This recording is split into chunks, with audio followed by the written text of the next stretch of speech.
کھانا پکا کر کھلانے سے زکوٰۃ ادا ہو جائے گی یا نہیں ہوگی؟ رہنمائی فرمائے۔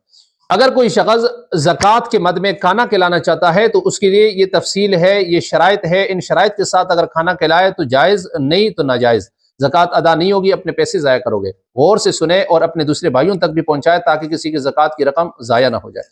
یاد رکھیں، اگر کوئی شخص کھانا پکا کر کھلانا چاہتے ہیں تو اس کے اندر پھر دو شرطیں ہیں۔ ایک شرط تو یہ ہے کہ کھانا کھلانے میں جتنے وہاں بیٹھے ہوئے لوگ ہیں کھانے والے، تو ان میں کوئی غنی یعنی مالدار شخص نہ ہو، غریب ہو سارے، ایک شرط یہ ہے۔ دوسری شرط یہ ہے کہ جو کھانا آپ تقسیم کرنا چاہتے ہیں ہر ایک کو ان کے ہاتھ میں کھانا دینا۔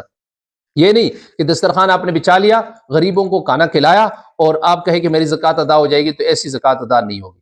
اس میں ایک صورت یہ بھی ہے کہ دسترخوان بچھایا، ایک ایک بندے کی سیٹ بن چکی ہے اور اس کے سامنے کھانا رکھ لیا ہے، مثلا چاول ہے، سموسا ہے، فروٹ ہے، وغیرہ وغیرہ، یہ جو چیزیں ہیں ہر ایک بندے کے الگ الگ پلیٹوں میں پڑے ہوئے، آپ اعلان کریں کہ بھئی یہ دسترخوان ہم نے بچھا لیا، ہر ایک غریب کا کھانا پڑا ہوا ہے، آپ کی مرضی ہے، اس دسترخوان پہ بیٹھ کے کھانا چاہتے ہو تب بھی ٹھیک ہے، اپنا اپنا کھانا گھر لے کے جانا چاہتے ہو تب بھی ٹھیک ہے، جس طرح آپ کی مرضی ہے، آپ خوش ہو اس طرح کر لو۔